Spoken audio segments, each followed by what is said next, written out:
Thank you, Leah. Now we're gonna have our president of the board, Betty Trainer, that is gonna give us a welcoming words, some welcoming words.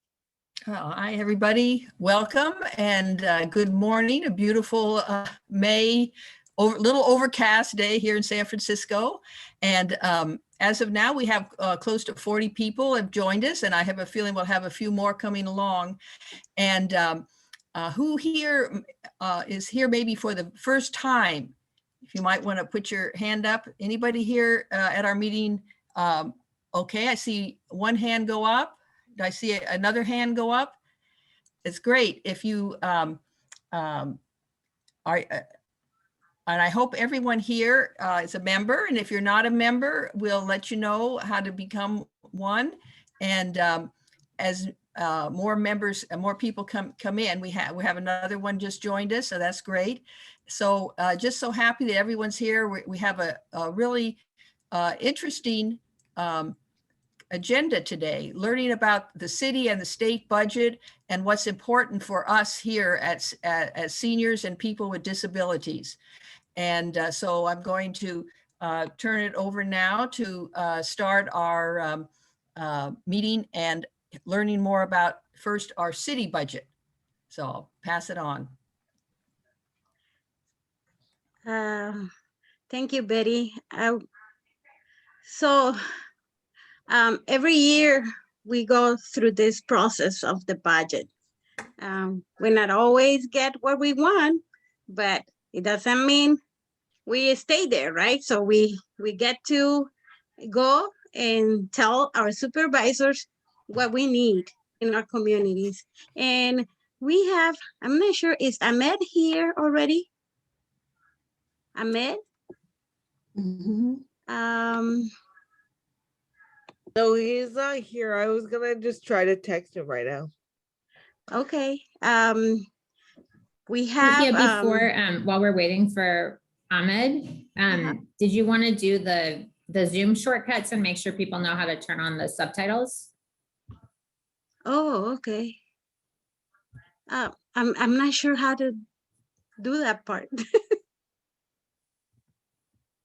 Could you help me with that? Yeah, I can help. Okay, this is Jessica. Hi, everybody. Good to see you. Also, I know we have a couple new members on here because I just got some membership dues in the mail yesterday from Virginia and Nati and someone else whose name I can't remember. So welcome, new members. We're so excited to have you. So a couple. Anna B. Anna B, good to see you. So a couple Zoom tips. First, we have subtitles in English. I'm sorry that we can only do one language. And so if you go to the bottom of your screen or on a tablet or a smartphone, usually it's the top right, sometimes you have to push your finger on it to get it to show up, but you'll see ... And you go to closed caption or more and choose show subtitle. And then you should see subtitles in English or captions at the bottom of your screen. And if you have a problem with that, oh, I'm sorry, I just realized that my video is not showing. That would probably be nice. If you have any problem with that, please put a note in the chat and we can help you work that out. So we'll ask most people to stay on mute so that we can make sure to hear everyone and we don't have a lot of background noise. And so if you're on the phone, you can hit *6 to mute or unmute yourself. If you're on the computer or a tablet, on the bottom of your screen, you'll see this little microphone or a speaker, and you just click on that and you can click on it again to unmute. If we hear background noise, we might mute you and you can always unmute yourself when we have open time to talk. And then to raise your hand, right? So if you want to talk when we're doing question and answer, you want to let us know, right, that you're in line to speak. And so if you're on the phone, you can hit *9. So that's a new one for a lot of us, *9 to raise your hand so that we know. And then if you're on the computer, there are two ways to do it. You can go down to participants, and when you open the participants, right under the list of people, you'll see a little option that says raise hand. So you just click on that. Or you can go to, I think it's under more, and you'll see reactions. And under reactions, you can choose raise hand. Reactions also has some fun things. If you love something that you're hearing, you can click on the heart. If you agree with it, you can give it a thumbs up. If you're really excited about something, you can click on the party hat. So that's an easy and fun way for us to interact with each other and just kind of share feedback while we're going.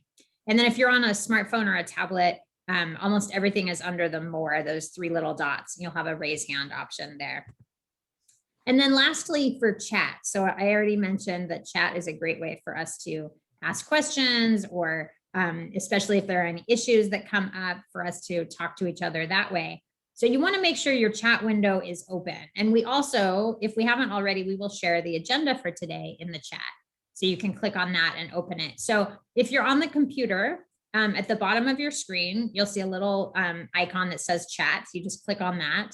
If you're on a smartphone or a tablet, you'll click on participants, and then you'll see a chat option on there. And so then you have a window usually on the right side where you can type a message, or you can see what other people are saying. If chat is not accessible for you, because we know it doesn't work for a lot of people who are blind or visually impaired or who have other disabilities, when there are questions in the chat that we are talking about, we will be sure to read those out.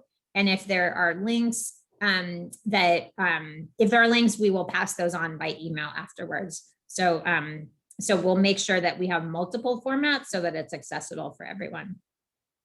Does that all make sense? Any questions on that? Okay, I'm going to turn it back to Leahia and Regina. Okay, do we know if Ahmed is here now? He hasn't texted me back, and it doesn't look like he's here at the moment. I just wanted to say one thing, Jose. There is interpretation, Jose. If you you can hear, Jose, hay interpretación en español. Para que para que pueda escuchar en español, en su teléfono se va a la parte de arriba y donde hay unos puntitos, ahí va a hacer un clic y va a encontrar la interpretación para el español, para que lo agarre. Oye, ¿me escuchó? Creo que sí, espero que sí. Okay. Give me a Yeah. second. Ahmed says he'll be here in 2 minutes. Yeah, So I'm sure you can find a fun way for us to use 2 minutes. Yes. So every year, like I said before, we go through this process, and we have different hearings to go to. And Ahmed might mention some of these hearings. And yesterday we had a hearing, and they were talking about free muni for all. And the other hearing was the second part of the meeting. They were talking about police budget. And so we had a lot of people from the community doing public comment. And this is the way in which you can have your voice, you know, heard by the elected officials. So one of the ways. We have many different ways. And so if you're interested in doing something like that, please let me know. And I will keep you informed of the hearings when they happen. And so you can become, you know, another regular at the hearings, and you can tell the supervisors what we need, not just what we want, but what we need. So I'm not sure if Ahmed is here, but I also want, we have Ivan. I just want to tell you who we're going to hear from. So we're going to have Ahmed, who is like one of the gurus on the budget, you know, in San Francisco. He's working with the Dignity Fund. He's working with CASE. He's working with Budget Justice Coalition. So he gets to know a lot of stuff from different groups. And we are gonna hear from Ivan Torres, who is our member, and he's great. He's been helping some of our members to become savvy with the Zoom stuff, and he's gonna tell you about it. And we also have Betty, our board of supervisors, oh my God, from our board of supervisors. Duh. And she will tell us, about some of the programs that we are advocating for. And also we have Fiona from ILRC. Fiona is great. Fiona is all over the place with the budget also. And so we're gonna hear from her, and we're gonna have a little action. So this is the portion that we're gonna be doing right now.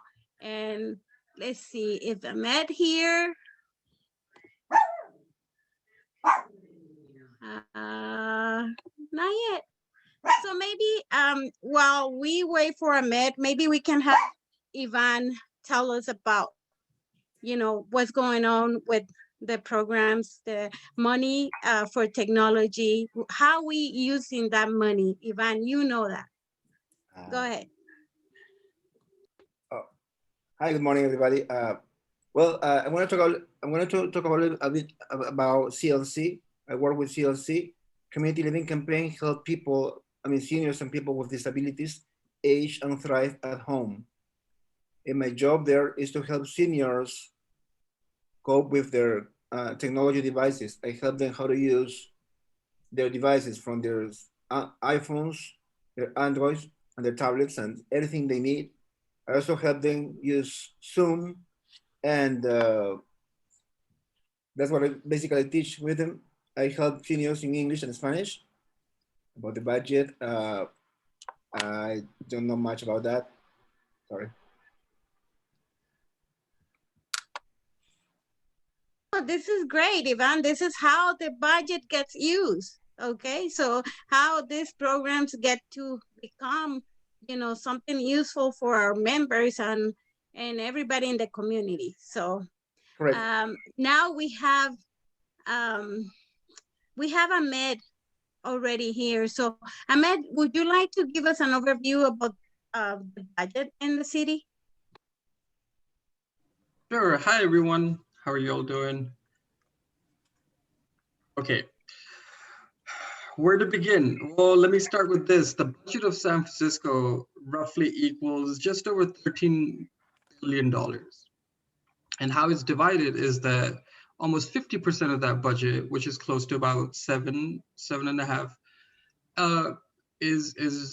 belongs to the enterprise departments. What are enterprise departments? They're departments that can only spend money that they raise themselves. So something like the airport or SFPUC, the Public Utilities Commission.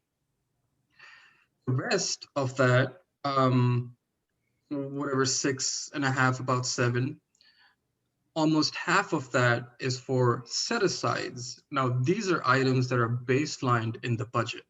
So something like the Dignity Fund or the Children and Youth Fund.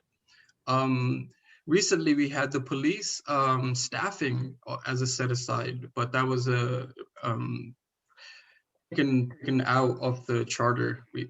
So we don't have to worry about that. But what's left of this general fund is the truly discretionary amount of money that the mayor and the board of supervisors deliberate on and spend.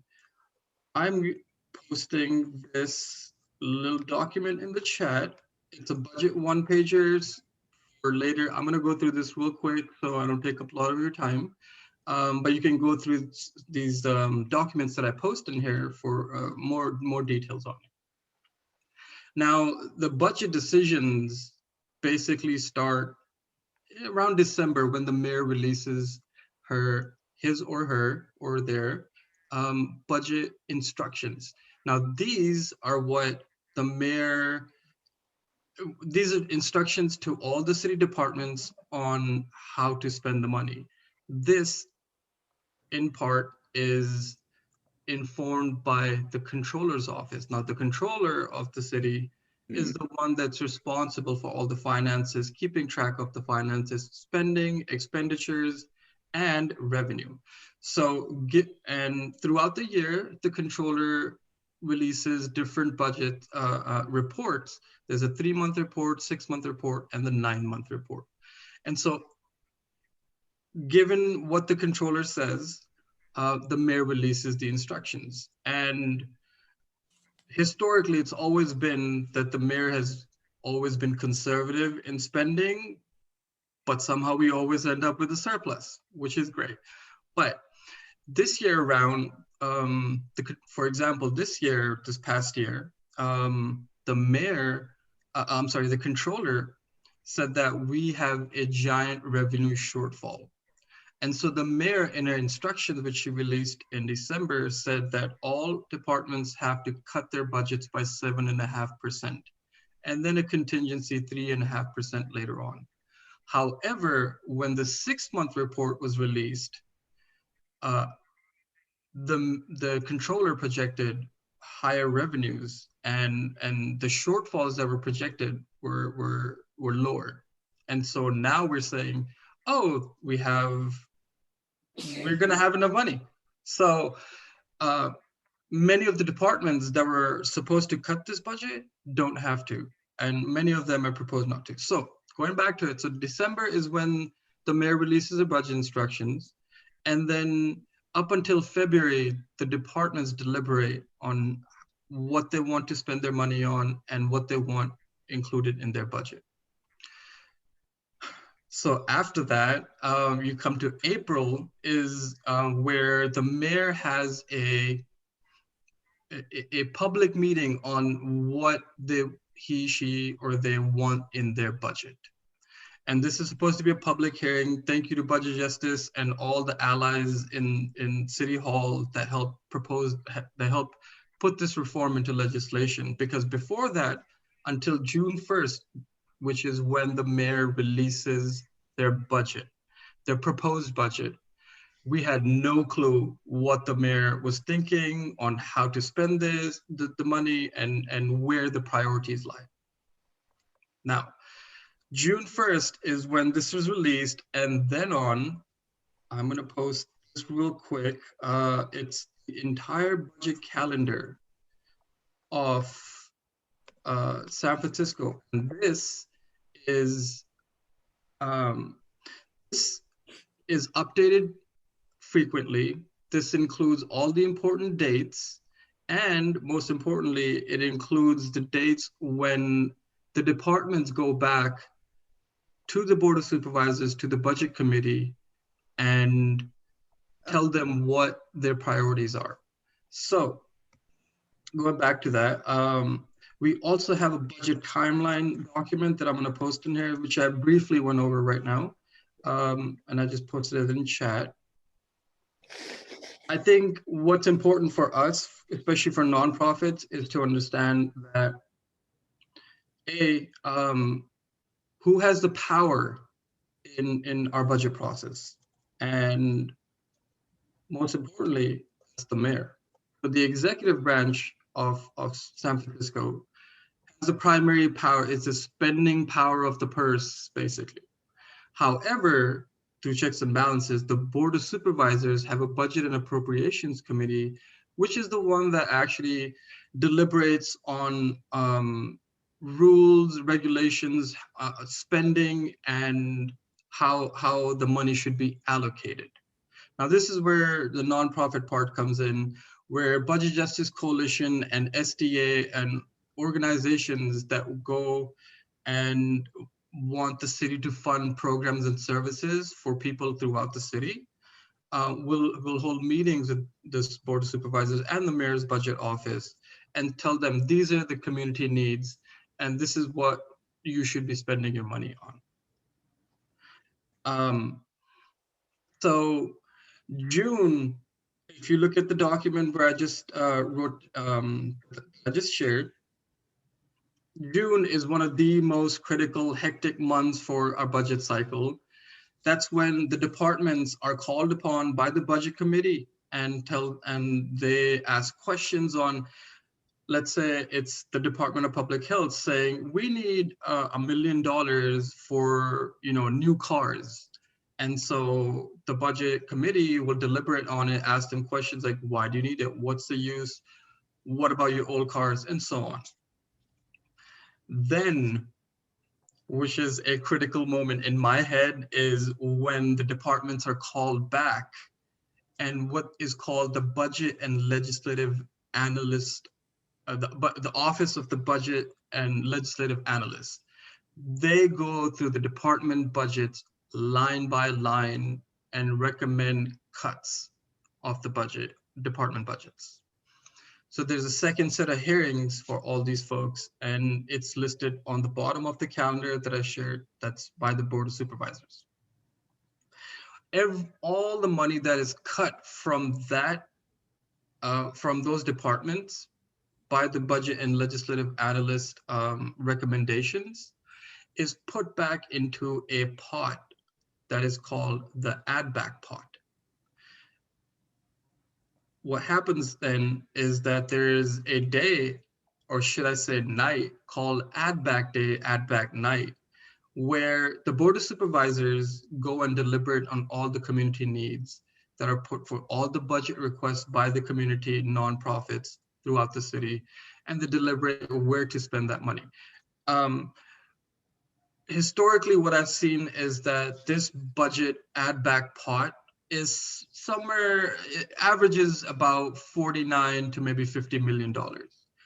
And so in context, I feel the needs are far greater than the resources that are available. So every year, we as nonprofits have to go and fight for our rights, fight for our communities and the people that we serve. However, we do have allies in the Board of Supervisors that are very receptive to the needs of their constituents and listen to the nonprofits and come up with a spending plan that for the most part is meant to make most people happy. And so I think one of the biggest, there's two main things that I would like to point out. I feel we all have power in having a say in the budget process. One of the biggest things that we do or we can do is give public comments. There has been a reform where every single departmental budget hearing has a public comment section. The second thing is there is a public hearing on the budget, and this year I believe it's June 25th, which is when the floor is open to every citizen of San Francisco to come and talk about what's important to them and give a little bit of feedback to the Board of Supervisors on how to proceed on the budget, what's important to the community and what is not. And what's important is that once the mayor's proposed budget is released, it doesn't necessarily mean that everything that he, she, or they propose follows through. The board does have a say on what should be spent and how much should be allocated. Having said that, if, let's say, SDA made an ask to the Department of Disability and Aging Services for a program to provide assistive devices to people with disabilities, and it wasn't included in the mayor's budget. Brings me to my second point, where we do have power, is to advocate to the Board of Supervisors and just work our butts off on add back day. Why I say it's all so-called add back night is because it generally starts at about 10 a.m. and last year, for example, it went till 2:15 a.m. So it's a grueling process. It's been a little challenging because we can't all go to City Hall and stand in line and be united in solidarity and give public comment or talk to the supervisors. But it's all been taking place virtually. There's a lot to say, but I feel I'm gonna stop here because I'm sure you have questions and I'm open to them right now. Are we doing questions at the end after we all go? Yeah, or- yeah, Okay. we'll do that. Thank you, Ahmed. You're Okay. welcome. I'm sorry if I went over time, but I appreciate it. That's okay. I mean, I think that there's a lot of stuff that people would like to hear more about. So now can we pass to Betty? Betty's gonna talk about the housing subsidies. Hey, thank you very much. And thanks so much, Ahmed. That was a wonderful review. And particularly his last statements about what we can do to advocate for what in particular SDA would like to have in that budget. And there may be other things you'd like to advocate for too. I understand that. So one of the big things that we're asking for are what we call housing subsidies. And our housing collaborative group, of which any of you could join, our staff leader is Freddie Martin, and we meet on the third Wednesdays of the month from 1 to 3.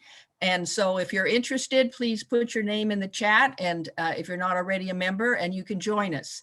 And so we have been discussing, what do we need here in San Francisco? And I don't think I need to tell any people here at this meeting that rents are too high, and rents, so-called affordable housing for seniors, is too high.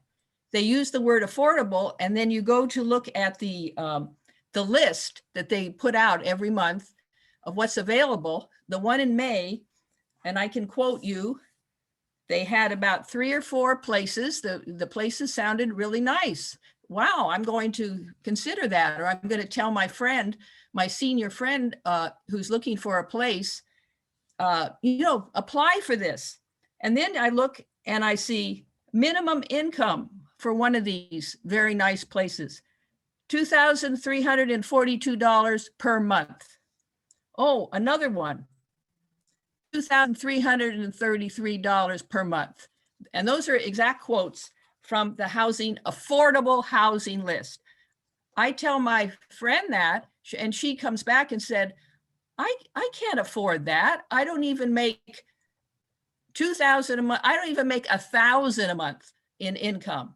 So what SDA knows about that, and we've been working on this for a long time, and particularly we work with Supervisor Norman Yee, who is no longer supervisor, but he was a very wonderful advocate for seniors. And we said we need what's called deeply affordable housing, what's really truly affordable for seniors. So he helped to introduce certain subsidies, and that's rental subsidies. And that's what we're asking for in the budget. 2 types of subsidies. One is an individual subsidy, something that you get a rental subsidy and you can take it with you as a senior. You're eligible, when you become eligible for it, you can take it and use it in any apartment that you may apply for. It's portable. You can take it with you. The other one, we're asking in the city budget for $3 million for more of those types of subsidies for seniors. So that's one of our asks. The other ask is what Supervisor Yee helped us get, which has the name of SOS. A good name because it means, when we think about SOS, say, wow, this is an emergency. Yes, it is an emergency. But what it stands for is Senior Operating Subsidies. That's a little harder to kind of get your head around. But what it will do, this is something, I think we're going to have a slide too, that is a subsidy that stays with the housing unit.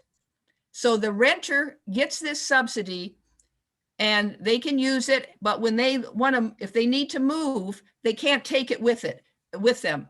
It stays right with the unit. So the next person that comes in will get that reduced rent. And the rents, this was passed in 2019 under the leadership of Supervisor Yee, as I said, and it was $5 million for 5 years. It was kind of called a pilot program. So we are asking for another $3 million, as it says here, $3 million for senior operating subsidies. And you might think, well, gee, $5 million, that's a lot of money. Well, it is, except that will only give us, believe it or not, about 100, and I think the figure was about 113 units, because they have to subsidize it. The $5 million has to be subsidized for the whole 5 years. So the money gets eaten up pretty quick, over time. So we need almost really every year, we need additional money. So we're asking for another $3 million for the senior operating subsidy. With those people who, it goes by what we call the area median income, which in San Francisco right now is around 85,000. So if people who are making 15% of that or 25% of that would be eligible, and their rents would only be approximately $270 a month, or at the higher level, a little over $600 a month. So it's a lot better for seniors. They can afford that, not the these higher rents and these higher income levels. So we are, those are the two things that we're going to be advocating for at the meetings, the hearings that Ahmed talked about on the Add Back Day. But even prior to that, we can go to the different hearings, because there's always public comment at all of these meetings. So we can stand up, especially at the hearing related to the Department of Disability and Aging Services. When they talk about these issues, we can go be there and say, we want $3 million more for these two different types of subsidies. And as what's up here on also indicates, the other area that we're looking for is another $900,000 for computer, laptops, and internet service and training for seniors and people with disabilities. So those are the three particular areas we're asking for. And of course, the Dignity Fund, which is the fund that helps seniors. It usually gets about $3 million a year, and we actually lost out last year. They didn't give that $3 million to the Dignity Fund, so we want to get that money back. So that's the other area that we're particularly asking for this year. If you have any questions at the end about particularly the housing subsidies, either I can help to answer or someone else in the Housing Collaborative, because there's more than one person here that's in the Housing Collaborative committee. And definitely, if you're interested in following up on this and other things we're talking about, this is just one area. Feel free to join our meetings, as I said, on the third Wednesdays. Okay.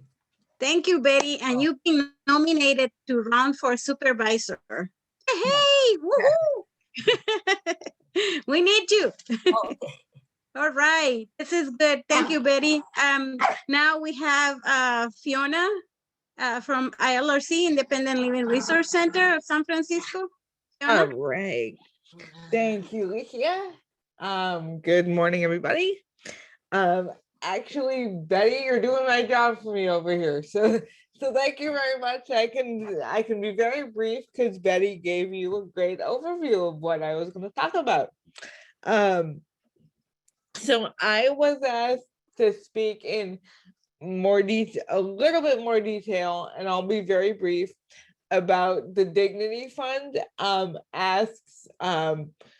Ask in particular because I was in leadership for the Dignity Refund Coalition. So for those of you who may not be familiar with the Dignity Fund, it's a set aside that was voted on by the voters in San Francisco back in 2016. And Ahmed did a great job of explaining to you what a set aside is. So this particular set aside is for seniors and adults with disabilities.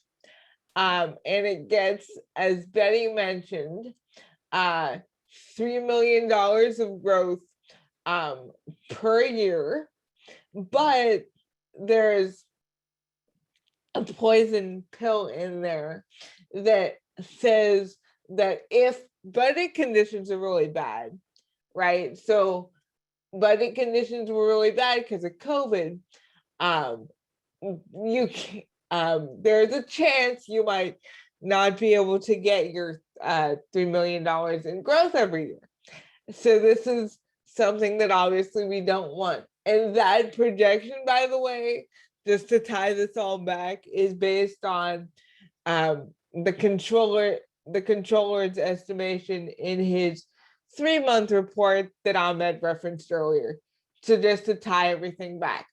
So last year, because of COVID, the controller said, oh, nope, bad budget conditions, you can't get your $3 million increase. So as Betty said, the good news is we're gonna get our increase again in this fiscal year, this current fiscal year. But as everyone in this meeting knows, there's still the need there. So we want the $3 million that we were supposed to get in the last fiscal year added to our allocations. And I have when I'm done talking, I have a fact sheet that tells you a little bit about the history of the Dignity Fund, but also some of the great community-based programs, like the programs that are run out of CLC, the Community Connectors programs, which I'm sure that most of you are very familiar with, that are actually funded by support through the Dignity Fund and support through the Dignity Fund dollars, and the Disability Cultural Center, which is going to be a thing coming down the pike in the next maybe couple years or so. That's going to be funded by Dignity Fund dollars. So there's a lot of work there's a lot of great work in communities that really the Dignity Fund dollars have done it. And we,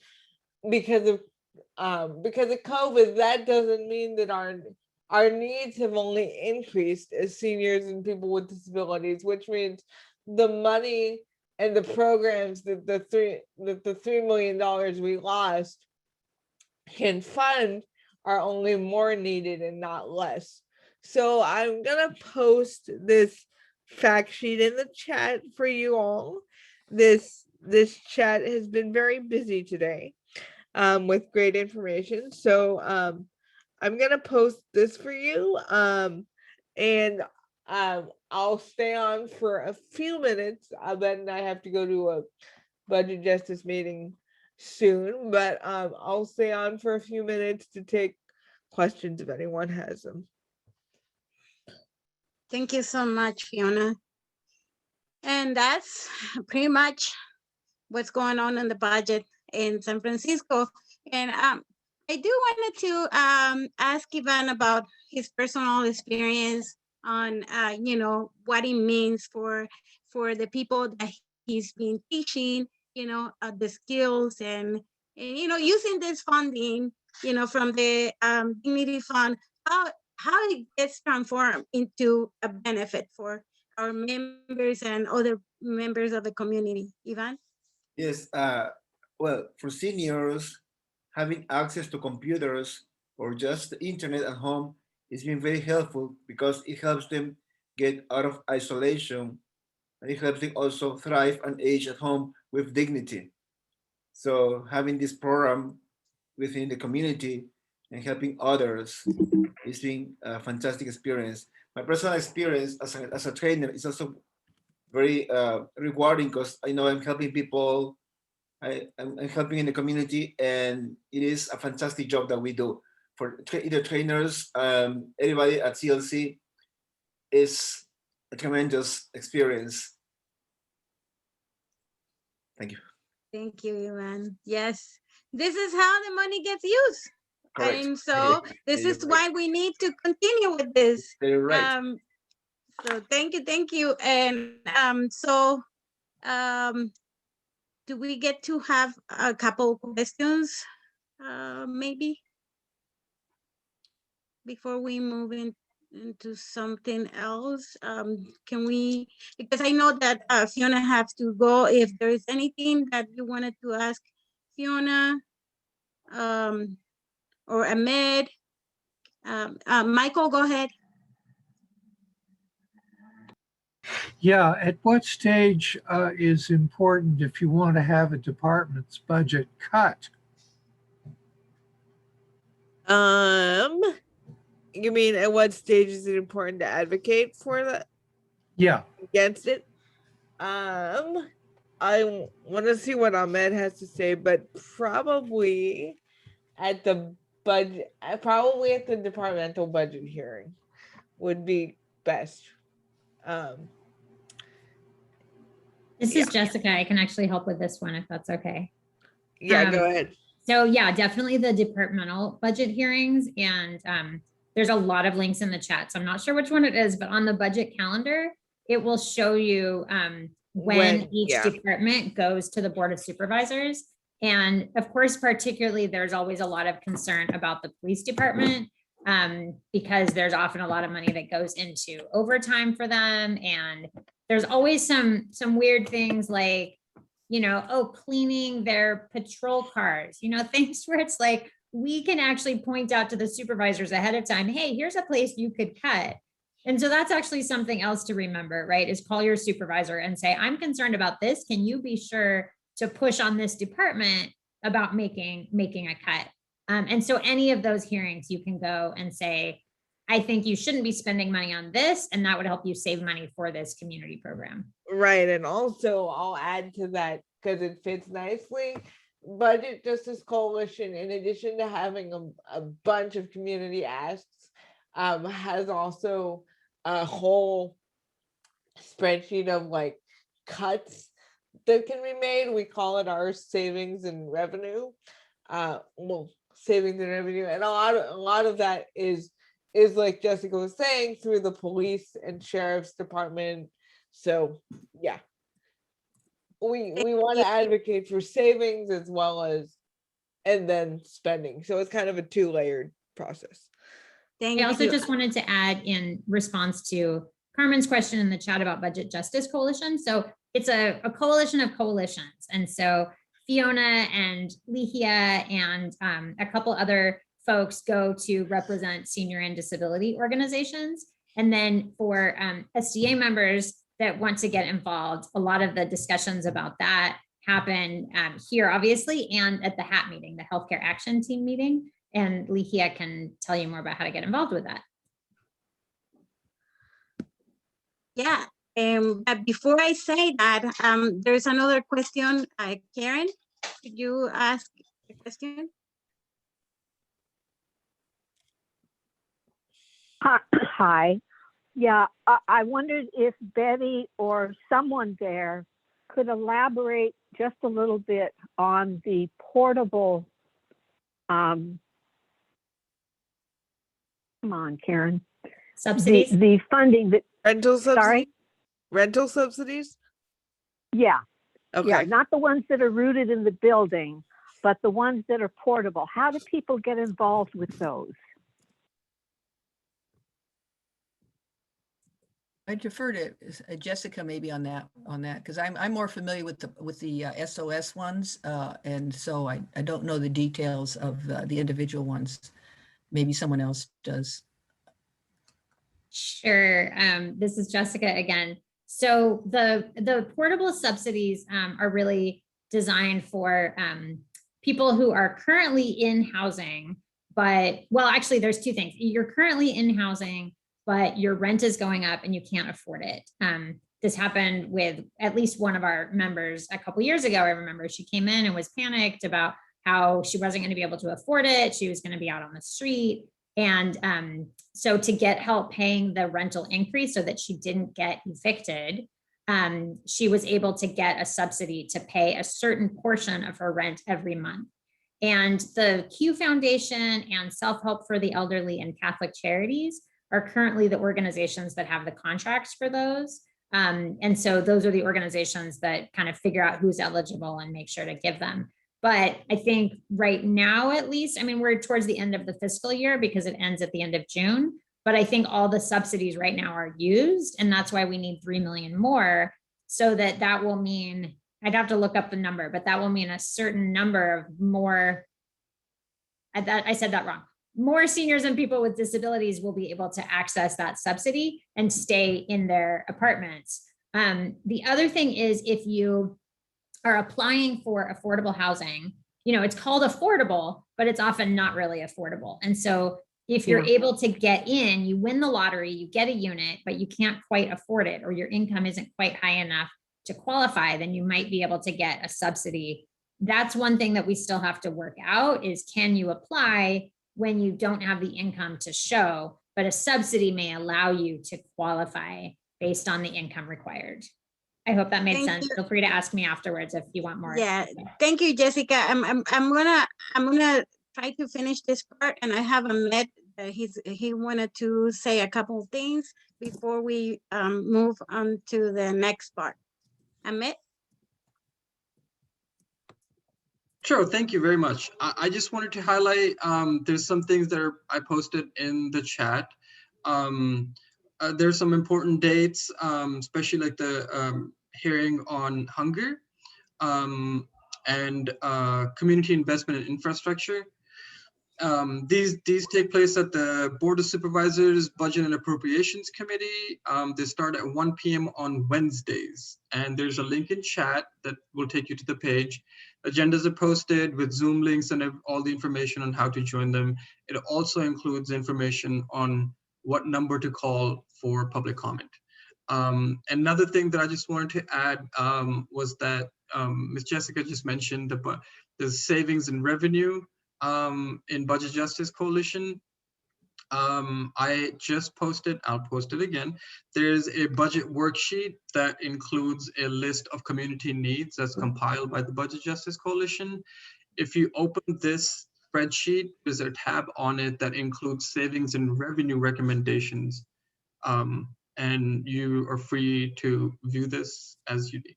I think there was one more thing, and now it escaped my mind, but I think we're good for now. Thank you. I appreciate the time. Thank you. And now I have Regina to introduce the person that will be. Thank you everybody that did the budget for San Francisco. But we need to give some time to our next speaker. Regina, you want to introduce this person?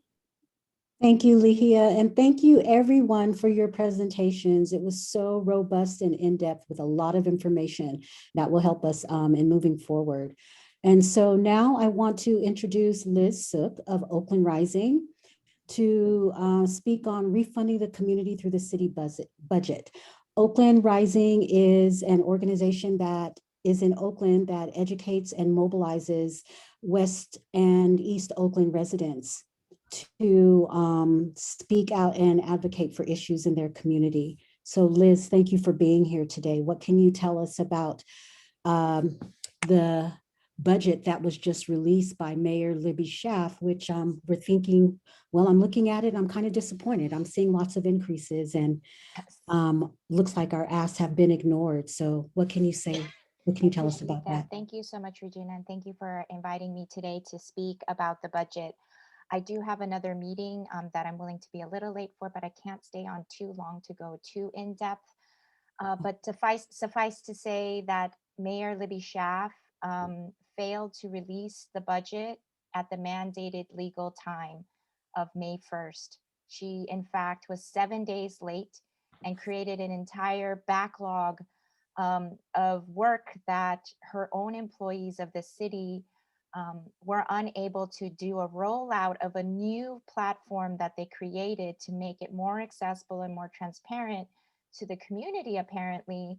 But because the mayor wanted to do some last minute backdoor dealing and change the budget to reflect, to kind of cover up for what she's out there proposing as a just recovery budget, stealing and co-opting the wording from the Refund Coalition in Oakland. The Refund Coalition is a coalition of about 15 to 20 organizations that are doing both base building work as well as issue-based work and advocacy work in Oakland for the past 4 or 5 fiscal cycles on the budget. And so we are here now trying to muddle our way through her budget. And we've noticed that, in fact, every single department, when we look at the general fund, actually have been cut. And she is still pushing on all of the departments except for the police department, a budget of scarcity, even though she leads off with the California state is in a 457, sorry. I think it's 457, I can't remember now, but that we're in a huge surplus at this point, right? Because billionaires are still making billions of dollars on us during a pandemic. And so we really want to push on them and on the city council, and we have a really great opportunity to push a real people's just recovery, right? So this is a moment because is it okay if I share my screen? Great. So this is a map of our city. It does not include, unfortunately, does not include Rebecca Kaplan, our rep at large and vice mayor, but it does break down who is our city council members. So in District 1 in North Oakland, we have Dan Kalb. In District 2, we have Nikki Fortunato Bass, which is East Lake and Chinatown. We have Carol Fife in District 3, which is West Oakland and Adams Point, and Sheng Tao in District 4, which is Diamond, Montclair. District 5, Noel Gallo, who's in the Fruitvale.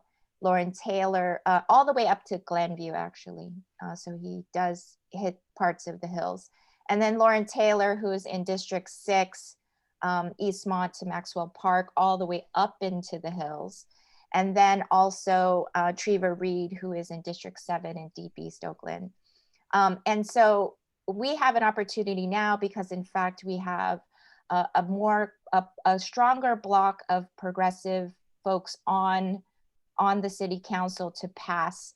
So we have Carol Fife, Nikki Bass, Sheng Tao, as well as Rebecca Kaplan, and most likely can move other folks in a particular direction on the budget, like Dan Kalb, to get him to, and perhaps Noel Gallo, to push him to have that budget.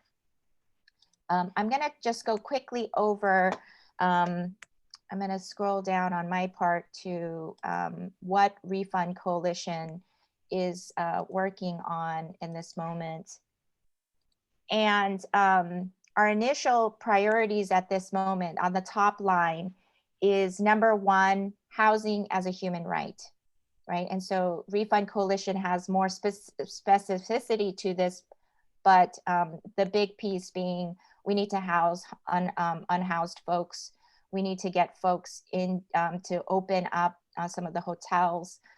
We need to give housing subsidies for people who are back rent, who owe in back rent and the such. And number 2, reimagining public safety. So the city council recently adopted recommendations top line recommendations made that look like moving some services out of OPD, Oakland Police Department, into other parts of the department, including mental health response that would be alternative to policing, as well as moving traffic violations to the Department of Transportation, and capping overtime, which in the mayor's current budget wants to actually legitimize overtime spending. So last year, the OPD overspent their overtime budget by $92 million. So overtime is actually not included in their budget. It's always taken out of the general fund, separate from their already $350 million budget, annual budget. They also asked for $500,000 to do a plan on whether they needed a new building. They want to spend $19 million in the next 2 years to rebuild their headquarters, while we have folks on the street and people who don't have access to healthcare and are worried about protecting their jobs. So number 3 is restoring and reinvesting in public services. So as you know, in Oakland, we paid a regressive tax, a bond measure, to pay for, I'm sorry, this seems small, to repave our roads. And we're saying that actually this is one of those departments that need to be reinvested in and bringing more money into. Number 4, creating good jobs and protecting essential workers. So right now we created through Measure Z a couple years ago, created the Department of Workplace Employment Standards, and the mayor has refused to fund the positions. And this would actually be a place where people, they had complaints about the unsafe working conditions, that they can go back to this department with some legal teeth to actually move for those protections. Number 5 is funding arts and cultural programs. So as you all know, when you hear about folks talk about violence prevention or community improvement, what's some of the things that first come out? Who are the first people to hit the streets? It's our artists and our culture makers, right? It's the people who make our food, who make our music. So we need to really invest in those pieces, because that actually has been cut year to year to year to year. And this mayor, since her inception as mayor, has continued to cut cultural arts and funding. The last one is make corporations pay their fair share.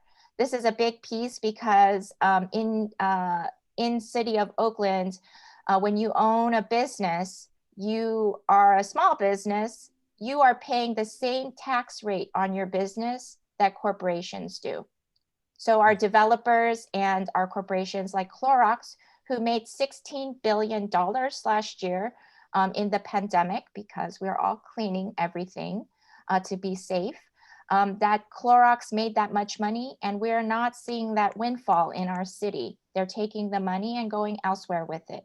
So we need to be taxing and creating a progressive tax structure in our business, so that small businesses actually pay a lower rate and are protected against corporations who walk away with billions of dollars. So the last piece that, the very, very last piece that I want to mention is the dates that are coming up. And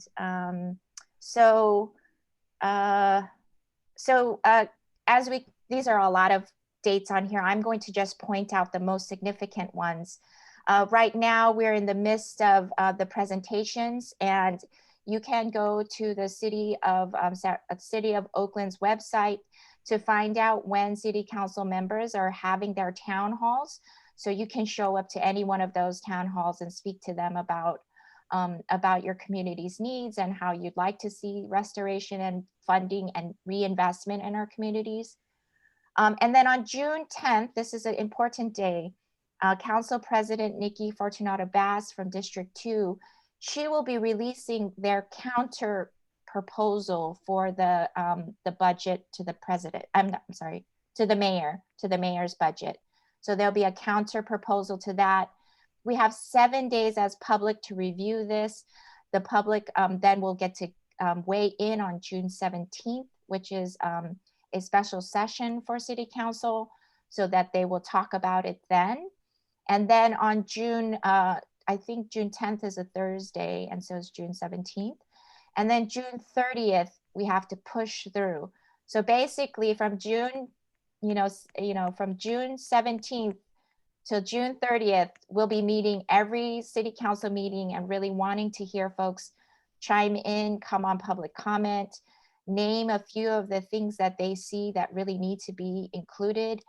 If you're unable to make the meeting and do public comment and it's difficult for you, then you can do e-comment. You can also call your City Council members and email. All of this becomes public information. Recently, our mayor decided to tell the public that it wasn't the loudest voices in the room that was most important, but those who are most marginalized. And in our minds, when we hear Libby Schaaf speak with those words, she's talking about the marginalized voices of corporations, because they're not loudly speaking in our communities, but they're loudly speaking in her ear. So we want to make sure that we let the mayor know, we let city council know that in fact, what we really need is a budget that prioritizes the community over over corporations and over the police funding. So I'll stop there. If there's any questions, I could probably take one or two. Thank you, Liz. This is great. So this is part of our spending. SDA is also participating now in the East Bay. So for some of our members that are living in the East Bay, yay, you know, we get to work together. So if there is any questions, is there somebody? I cannot really see everybody, so. But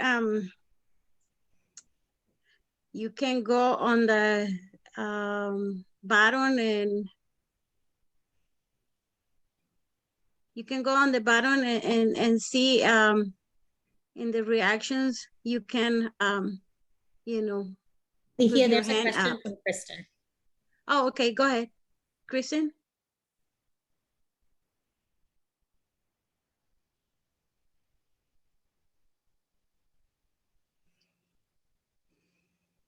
Kristen? Kristen Lecky, we're ready to hear from you.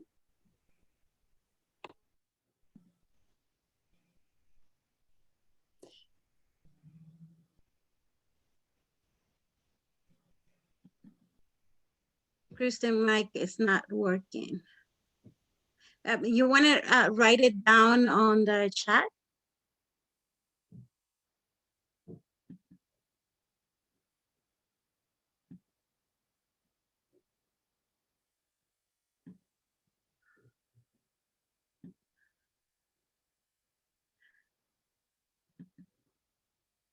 Oh, Kristen just wanted to ask about a mailing list folks could sign onto.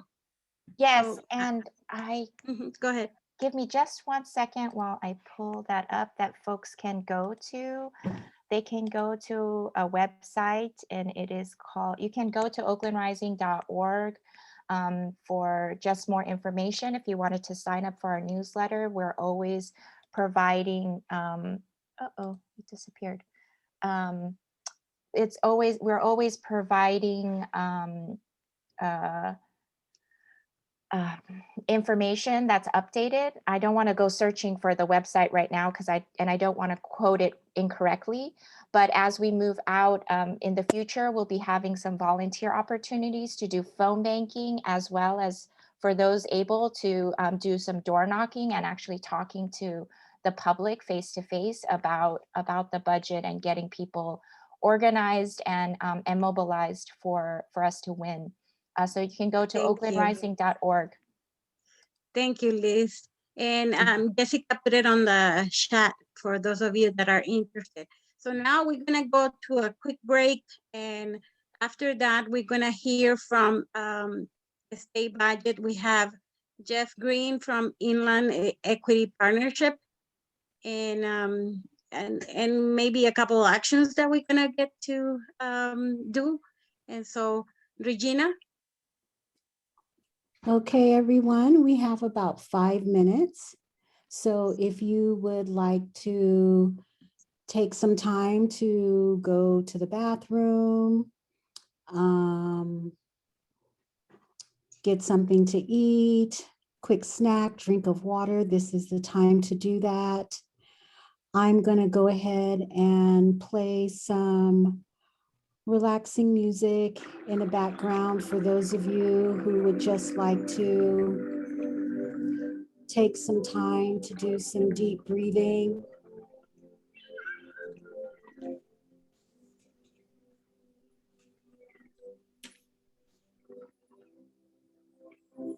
So if you just want to go ahead and shake things out, we've been taking in a lot of information.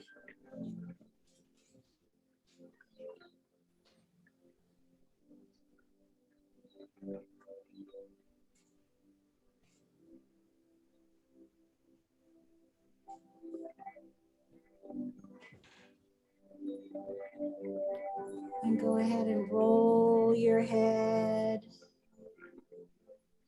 in one direction.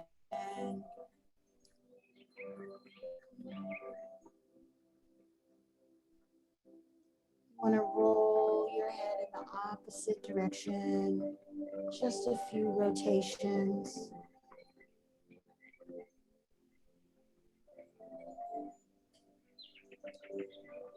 If you're sitting, you can put your feet flat on the ground.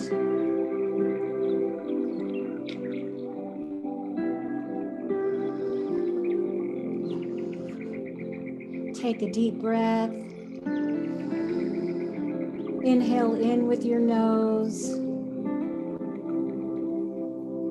And exhale and release through the mouth.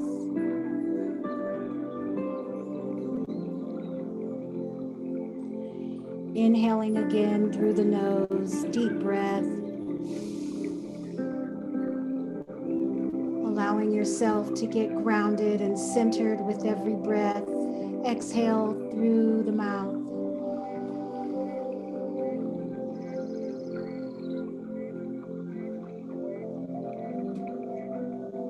Inhaling again, a deep breath.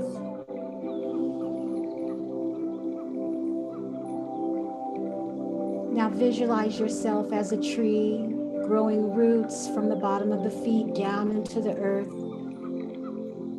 Exhale, sending those roots down, thinking about those actions that you want to take around the issues that you care about. Standing tall like a tree, standing on purpose with every breath. Inhale.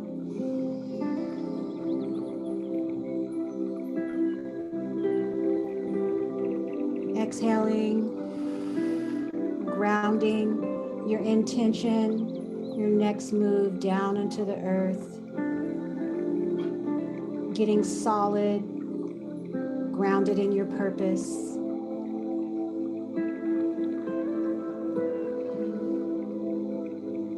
Inhaling again,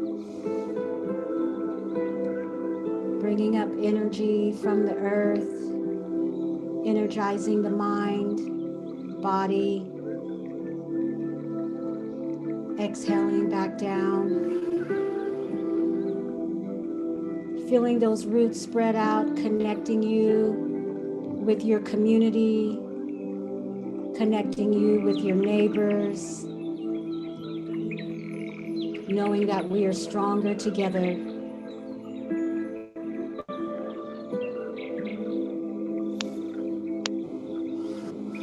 Inhaling, exhaling, anchoring your purpose, your intention on how to move forward on behalf of your community together. Take a deep breath.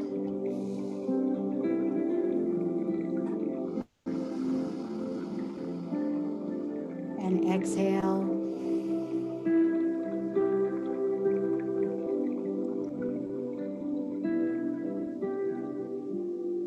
Slowly open your eyes. Coming back into the space with renewed vision, renewed conviction for how we're going to move forward and create those changes that we want to see, that we need to see in our communities and in our lives.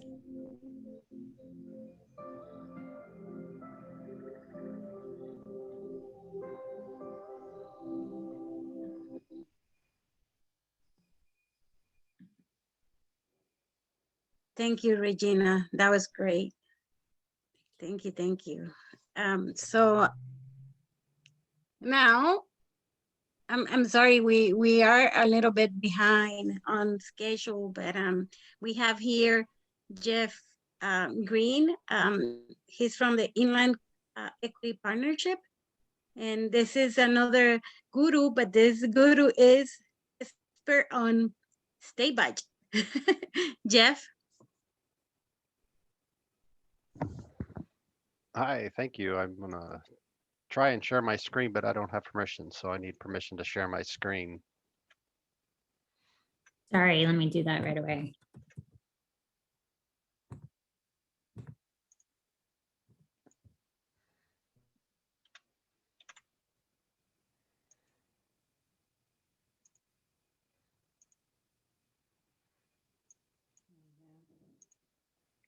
So tomorrow, the governor's going to announce his May revision to the 2021-22 budget cycle. And the Legislative Analyst Office has estimated that there's going to be about a $75.7 billion surplus in revenue. And that surplus in revenue is a result of higher than expected capital gains taxes and higher than expected taxes in general from income taxes. And that's a result of them making very low projections at the beginning of COVID. They expected the economy to take a much deeper dive than it did. And it's been recovering quite a bit faster than they had expected in the previous budget cycle. So now they have a $75.7 billion general fund, what they call windfall or surplus. Tomorrow we are at about 1 o'clock after the budget. The governor makes his budget announcement. We're going to have a virtual rally, the Health Equity and Recovery, here for all Californians. And it's hosted by Inland Equity Partnership and the Health and Human Service Network, and a lot of co-hosts, Todek Legal Center. Many groups are helping put this together, and it'll be a Facebook Live event. And I can drop that in the chat after I'm done. I can't get out a full screen here, so I won't be able to do that right away. So the windfall is going to trigger what's called the state appropriations limit. So in 1979, Proposition 4 was passed, and that basically said that if the state gets more revenue than their projections over 2 consecutive years, then they have to split the excess either between sending it back to the taxpayers or doing additional spending on schools.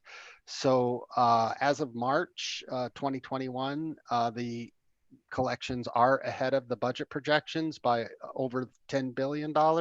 So it's going to trigger that state appropriations limit. And then there's a link to an article about that from the Legislative Analyst's Office at the bottom of the slide here. And I will share these slides so you can take a look at that. So these are the suggestions from that report from the Legislative Analyst's Office on what they can or should do with the excess reserves. So the first one is to do what the proposition says, is issue the tax refunds and increase revenue to the school system. And that would be K through 12 and the junior colleges, not like higher education. Increase spending on excluded purposes. So there are purposes that they can use the funding for. If they're already programs, they can't create new programs, but they can increase spending on certain programs that would be excluded from the automatic triggers. So there are many programs that qualify for that. Many of the things that people have been advocating for, including a restoration of the COLA increase in SSI and other things, are eligible for this. And then reduce taxes is another method that they can use to offset this surplus. And then I just also want to make The 2020-2021 proposed budget. So we get the proposed budget in January. We get a revision of that in May, which is going to happen tomorrow. And then in June, they enact a budget. The proposed budgets tend to be a lot higher than the actual enacted budgets. And so this is just a comparison of last year. The governor's proposed budget was 222 billion, and the actual spending or the actual budget turned out to be 202 billion. So we'll see what happens in June. But with $75 billion surplus, and that's going to be projected out to the next budget cycle as well. I expect that they're going to spend quite a bit into the budget. A lot of that they're going to restock the reserves. So at the beginning of COVID, they spent out some of the money in the reserve accounts. I'm going to guess that they're going to put them all back up to their maximum limits. And that was, and this is from the January budget announcement, and we'll see what he does tomorrow with these reserve limits, but I'm guessing he's going to leave that alone because in January he projected that they were going to just refill the reserve accounts. That includes the rainy day fund, and that's why there's a picture of a wet cat. But it's already raining on a lot of people that are living in poverty. Rents are going up, everything. You know, I'm sure everybody here is quite aware, if you're on a fixed income like SSI, a lot of the costs are going up fast, and the SSI is not getting an increase much. But this is the overall health and human service budget, which is a lot of what I pay attention to. And this was from the January announcement. And again, we'll see what he does tomorrow. As far as any changes in this, I expect that there are going to be some, because they also got a lot of federal funding for the Recovery Act, and a lot of that funding can and will be spent on things like Medicare, Medi-Cal, supplementing.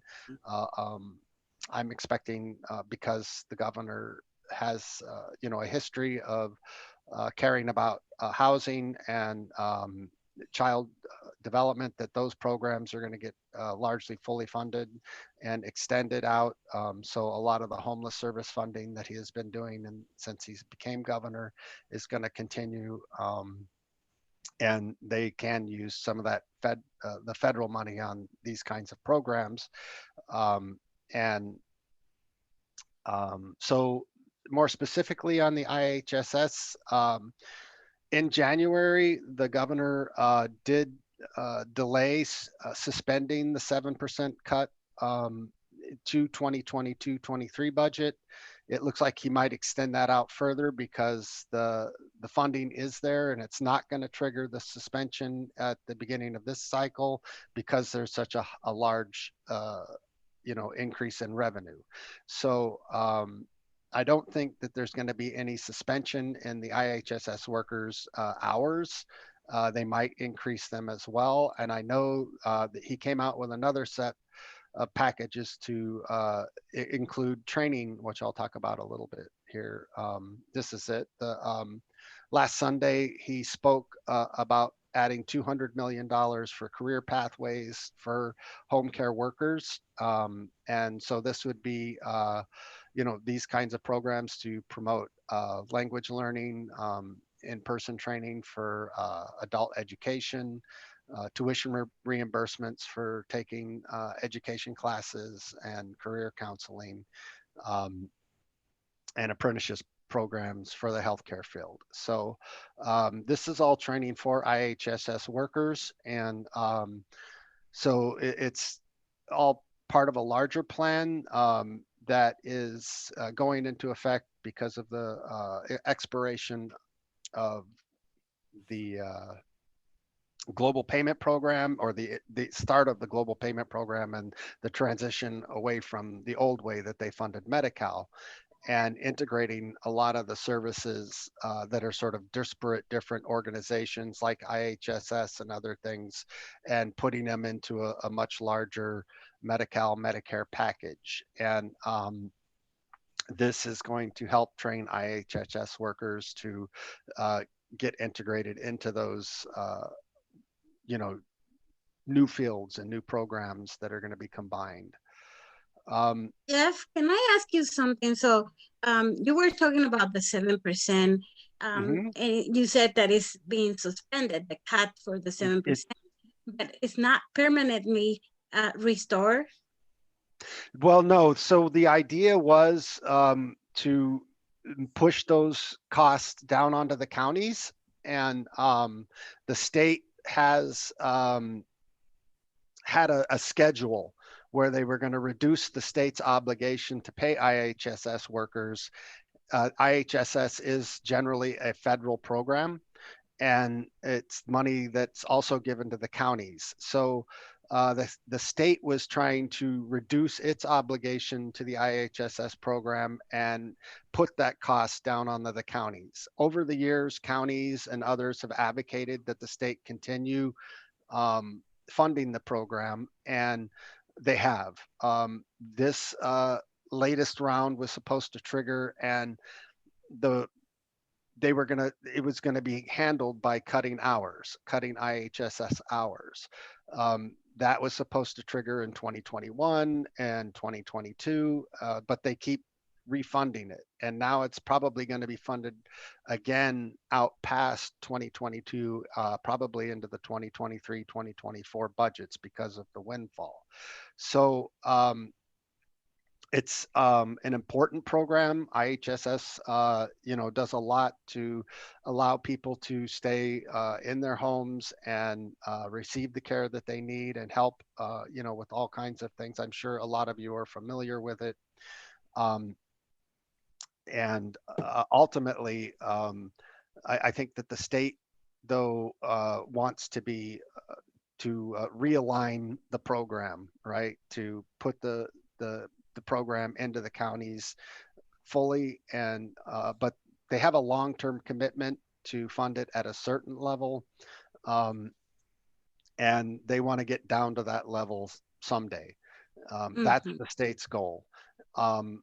The current sort of fight that the counties are doing and a lot of others are trying to keep the state to keep funding that particular part of it, which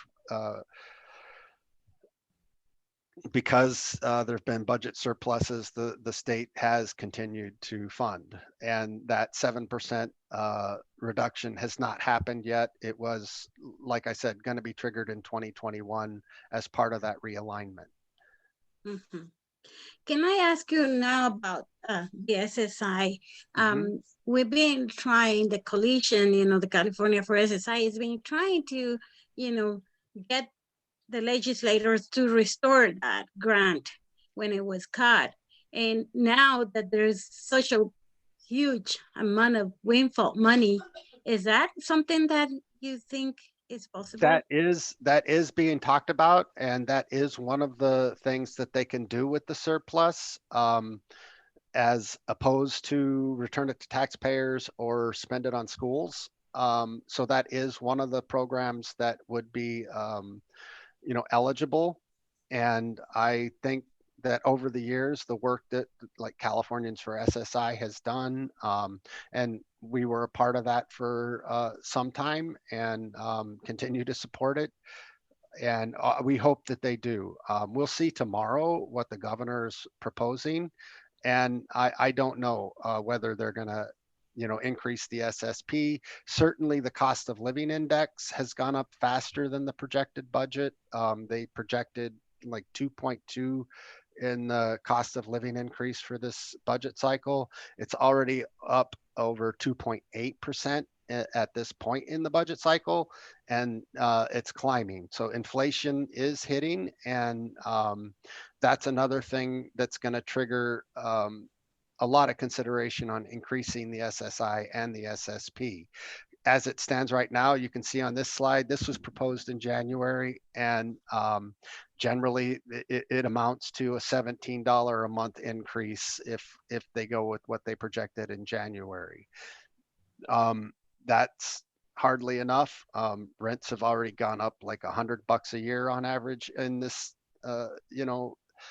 crazy inflationary market for housing. And so, going from $955 to $962 isn't going to be much of a change. And certainly restoring the COLA, and there's a lot of work that needs to be done in this area to restore enough funding for people on SSI to get out of poverty. And we need to do a lot of advocacy there. And hopefully with this windfall, they will restore that.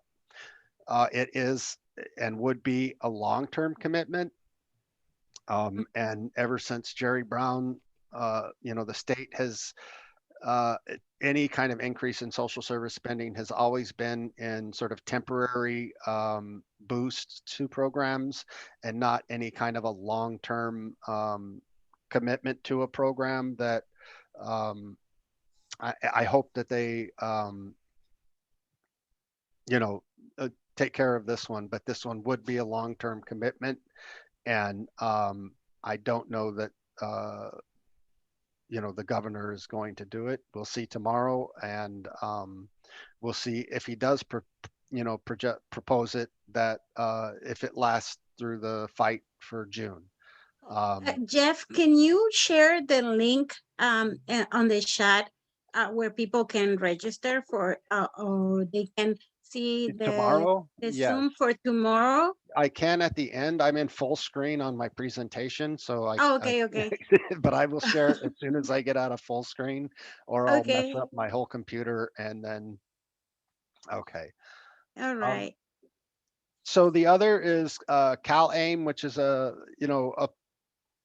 is part of combining a lot of the Medi-Cal and Medicaid funds to this on an ongoing basis to consolidate a lot of the disparate programs like IHSS and other programs. There's a really good publication on the Legislative Analyst's Office, and I link to that there. And that it looks like is going forward with and the whole transition process and the combination and the reorganization of Medi-Cal. They're going to be spending about $395 million annually on an ongoing basis from the general fund. And that's a good commitment. It includes a lot of things that I like and care about: home is health and whole person care. And it's incorporating a lot, really, I think one of the aims is to professionalize IHSS to an extent that IHS workers will be getting a living wage and providing a lot more care and services. And so that seems to me like the way to go. Thank you, Jeff. I'm on my last two. I'll okay. jump off, but this is just the budget timeline. And then the big one is the one in the middle. Tomorrow is the deadline for the May revision. And then that's the end of my presentation. All right. Thank you. Go ahead. And I'm going to grab that link, and then I will share it in the chat here. Thank you for such a wonderful presentation. This is good. And we hope that we can have some of our members participating tomorrow, either on Zoom or on the Facebook. Thank you, Jeff. Yeah, I believe. Well, here, let me get it in here.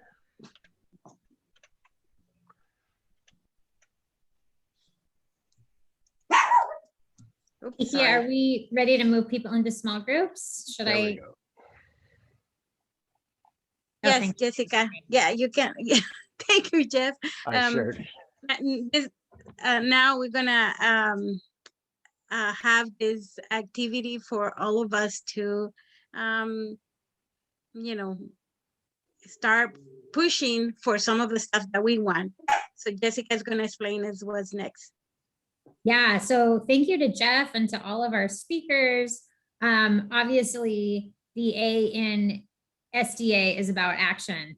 So we're going to do breakout rooms so that we have a chance to make phone calls to our supervisor, to our city council member if we're in Oakland, to our state legislators, to let them know that that they need to fund community programs. And in the small groups, you'll be able to see a slide with a review of exactly what are we asking, and we'll keep it simple. And we have all the phone numbers and emails for you too. One of the groups we're going to do, however, is maybe I shouldn't say however, is about storytelling on long-term services and supports, because this keeps coming up, right? In terms of being able to permanently restore the proposed cut to in-home supportive services and to get a universal LTSS benefit, we need more stories. So we're going to do a special group of people who have either have had some involvement with home care. Either you've received support, you've worked as a provider, you have a family member who has needed support, you worry about how you'll get the support you need, any of that.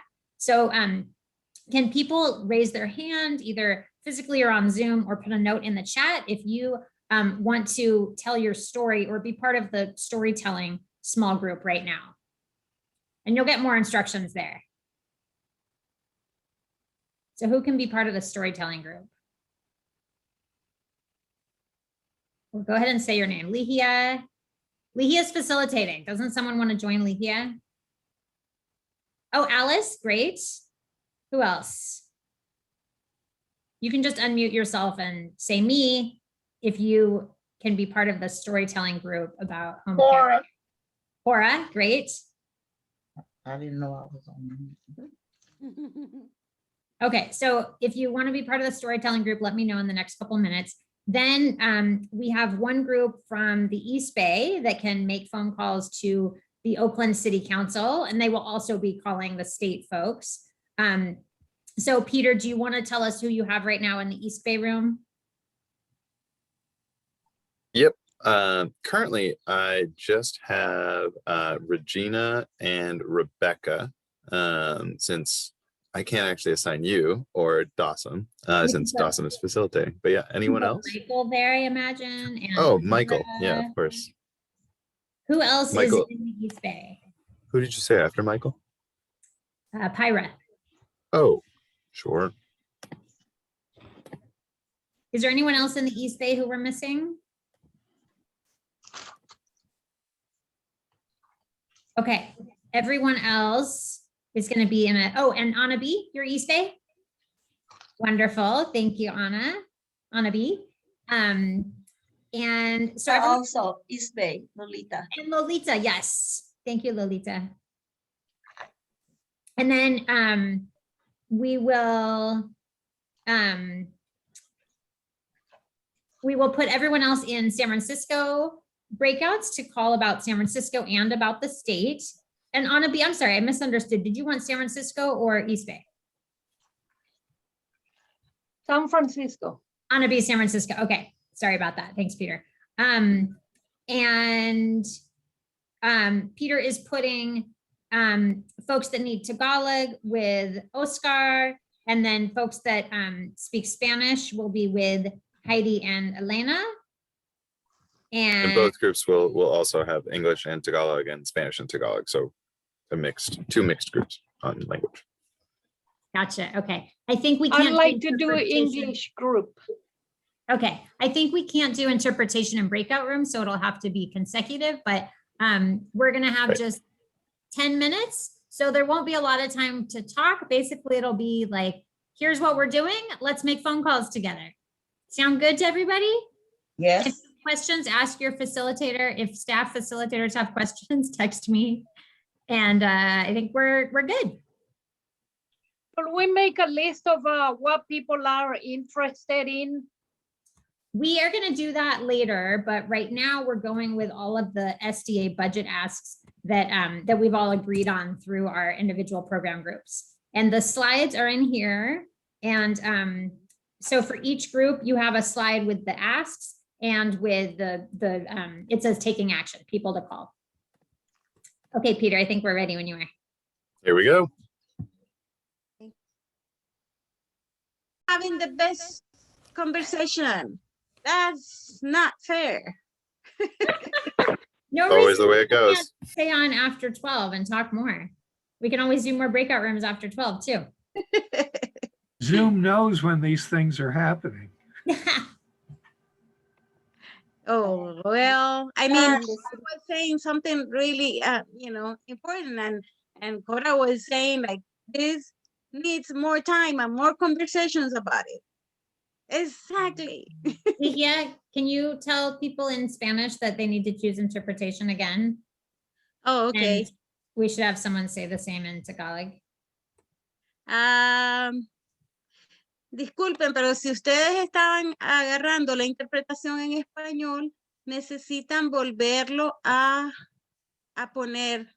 Entonces, Lupita, ahí la miro allí. Entonces, si puede ir a la pantalla en la parte de arriba para ponerse nuevamente en el español. Lo mismo para Carlos. I left a message. Ok. Así es que pueden, por favor, retomar Fund. la interpretación. Porque casi siempre cuando vamos a uno de esos cuartos pequeños tenemos que volver a retomar la interpretación. Bueno, gracias. Okay. And I just put in the chat that thank you for doing the calls, and we're going to send out all this information later. So this was hopefully just the start, but later today and tomorrow. Actually, can we ask for a show of hands if you are willing to make another call to your state legislator or to the budget committee chair or whoever you didn't get to, or send an email later today or tomorrow so that they're hearing from all of us. Awesome. Okay. Back to you, Lihia, for announcements. Okay. Harry, you were going to say something?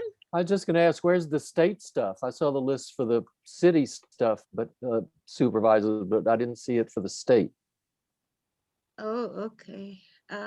It's in the slides, and we'll email that out as well. Okay. All right. Okay. Did I Okay. understand you to say that you're going to email all of this information to us, to everyone as well? Great, thanks. Don't forget to save your chat. Okay, everybody.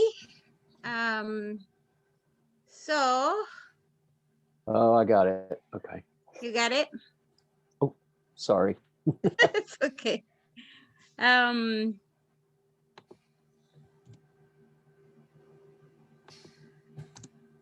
So thank you for being here and be so patient, with all this. I know it's been a long morning already because so much information you were given, and all good, and hopefully can get better, right? And so just wanted to tell you that tomorrow, May 14, the governor, I was gonna say the mayor, he was the mayor at one point. The governor is gonna do his May revise, and after that, because he's gonna do it in the morning at around 10. After that, we're gonna have a bunch of people from the coalition, different coalitions. We're gonna have the action, and it's gonna be at 12:30. And Jessica is sharing the link. I put it earlier also for tomorrow. And also I wanted to let you know that this was actually the Hunger Action Week. And so many advocates have been doing different actions and having legislative visits. And we at SDA, we've been posting on Twitter about it, and there's a celebration tomorrow. I might find more information and send it to you guys. And there's also a Kara lobby that is happening that is on the 21st. We already have the people that are registered, but if you're interested in participating, let me know so we can contact the people that are in charge of doing that. Okay. And Jessica, you have some other stuff that I don't really know if I'm familiar with. Yeah, but- so I have one thing to announce. This is Jessica again. There's a hearing next Thursday, May 20th, about 628 Shotwell, which is the address for a building that was a board and care for a lot of low-income folks, I think with mental health disabilities. And the owner is trying to sell it, and they want to convert it into luxury housing. So there's an effort to stop that because we can't afford to lose any housing in the city, right? And so I'm still trying to find out the details. Things keep changing, and hopefully this won't get postponed again, but it's supposed to be next Thursday, May 20th at 1. And we're gonna do a like a community Zoom room so we can watch the hearing together and cheer each other on for public comment. So I'm gonna put the registration link in the chat. And then if, actually, can I just ask for a show of hands or say your name out loud if anyone's interested in attending that, and I'll be sure to follow up with you. I see Michael, Betty, Cora, the usual suspects. This is awesome. Rhea, oh wait, Rhea has her hand up for an announcement. Anybody else who can come to that hearing? Okay, I will let you know as well. And Eric, great. What time will that be? What day? 1 o'clock on Thursday, May 20th. I can't, I'll be working. Okay, thank you. Rhea, go ahead. Hey everyone, trying to lower my hand, sorry. We're having, Mad Mob is having a public forum on mental health that's gonna be next Friday, May 21st at 5. And Anna B is gonna be moderating. She's here. We're gonna have 2 special guests, Kim Swain from Disability Rights California and Sally Zinman, who's been active in the peer movement for many years. And we're also gonna honor some of our community members and local heroes and have some discussion groups as well. So we would love for anyone to come. I'm gonna put a link to the Facebook event in the chat. And I'll also put my email if you wanna RSVP to me directly. And I can share the flyer really quickly too, just so people can see it. Sorry, hold on just a sec.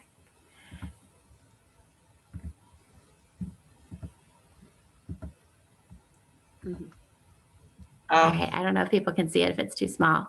Oh, nice. Yeah. No, so- that's really nice. Okay, great. Yeah, and there's a link on there to register, or you can email me and I'll register you. And yeah, it should be really fun and interesting. And yeah, we'd love to hear from you all. So feel free to share. Is that on the email? Yeah, I'll send an email about it as well. Okay. Yeah, maybe follow up. I'll add it to the email with follow up from this meeting. So All right. Thank you. Yeah. Right. Thank you, Rhea. That's fantastic. And we also have Eric. Eric, you gonna make an announcement or something? No, I was just volunteering to go to the last meeting you were talking about. At the Oh, TV. okay, great. Thank you. So that's it. We did it. Amazing. Oh, the meeting, the one that Jessica was talking about, that's next Thursday, right, Jessica? Yes, next Right. Thursday, 20th at 1 p.m. Yeah. So thank you all Well, for. Go ahead. I'll try to get into the Zoom thing, but if I can do it by phone, I just have trouble with that. It's the reception is really poor. Yeah. Yeah. I'll follow up with you, Eric. Free Wi-Fi. Yes. Yeah, I know. Exactly, That's Michael. exactly. Exactly. Okay, everybody. Thank you for being here in this meeting. Get some rest. I know it's too much, all that information about the budget. So get some rest because we have a lot of stuff to do. So, and I'm gonna be. Thank you. Yes, if you're Yay, interested thank you. in signing up as a member, you can stay after. I'd be happy to help you with that. And also keep in mind our next general meeting in June on Thursday, June 10th from 10 until 12 noon. So if any of you are interested in becoming an SDA member, I can work with you. If you want to stay after, I can sign you up. Is there anybody that is not a member yet that can stay with Regina?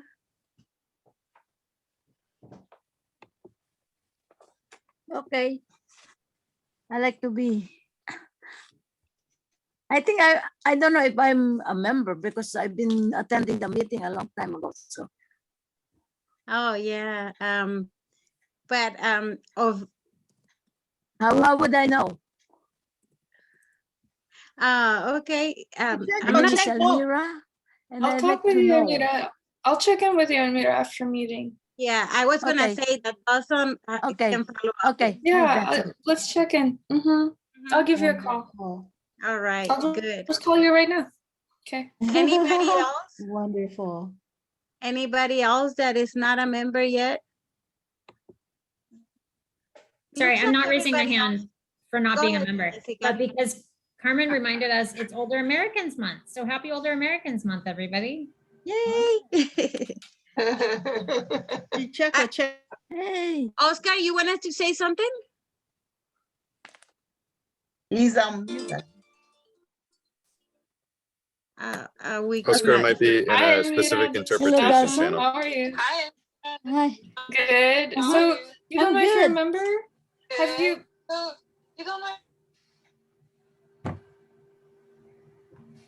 Yeah. If we want to check No. our membership I status, didn't. who should we I call? don't know because I've been attending. I don't know Sarah. how to.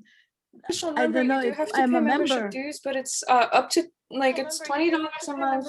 But you can $20 a year, and you can pay however much. So not the Jean and George Octaviano just sent in their membership dues. So if you want to just send in membership dues, Okay. however much you can afford. It's just a formal thing. And then I want to also invite you and also a couple of other graduates and members from survival school to Wi-Fi campaign meeting on Monday, this Monday, 10 a.m. If we want to check our membership no, status, you have a who should choir. we What time do call? you have a choir? Oh, okay. Yeah, we're gonna be from 10 to 12, but I will still send an email invitation so you have the details about it, but we'll connect after it then. But yeah. David, you were asking who Yeah, you is need to check with. Dawson address, just then need the to check. person to contact about membership Yes, status? I will send it to you. Can I Hey, text people, you? Can you get text? Okay, perfect. I'll That's do that on- right now. David, you can check with Sarah. Sarah, not Dawson. Okay, gotcha. Yeah, about that. I was gonna also just say, Carlos, ¿se acuerda que usted dijo que estaba interesado en la campaña de free Wi-Fi, que tuvieran internet gratis? La reunión va a ser este lunes. Le voy a mandar la información a ver si puede participar. Oye, pero ahí Está lo bien. llamo al rato.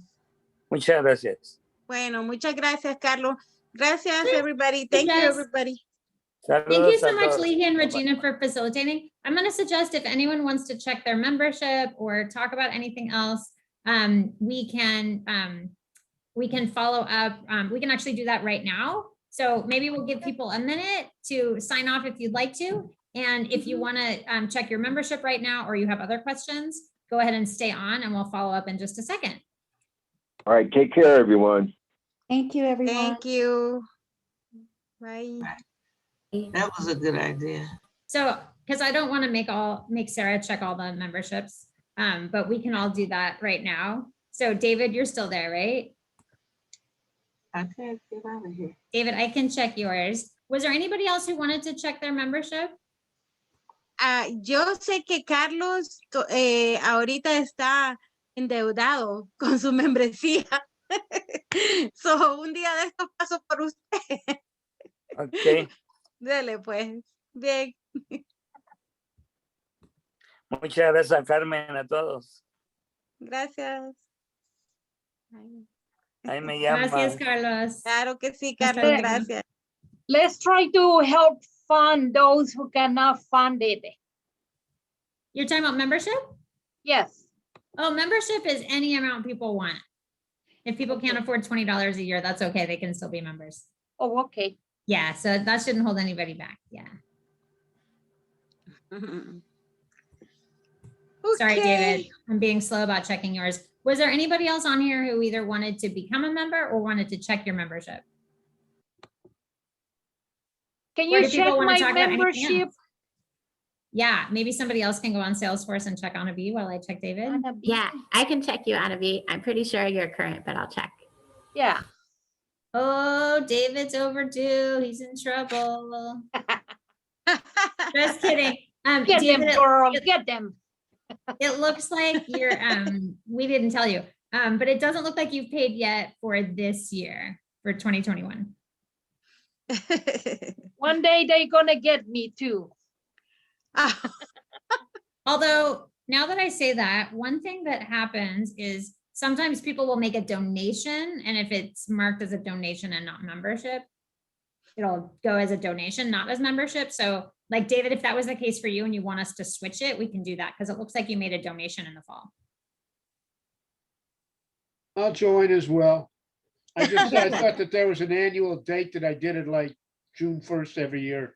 We used to do it that way, and then because it was so complicated, we just made a couple years ago, we switched so that everyone is on the regular calendar year. So in January, everybody renews. Gotcha.